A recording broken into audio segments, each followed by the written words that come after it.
go down. Get better. Yeah. And then do this. Yeah. So,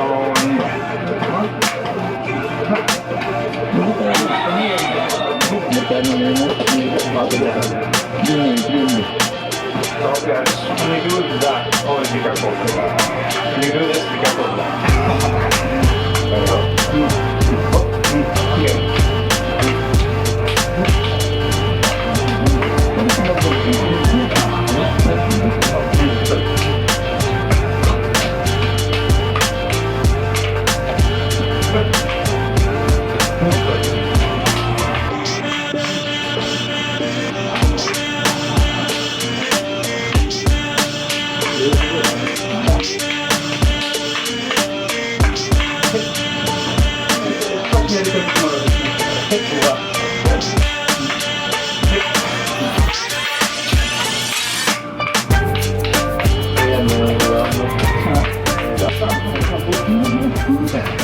Okay. I'll give you the knack.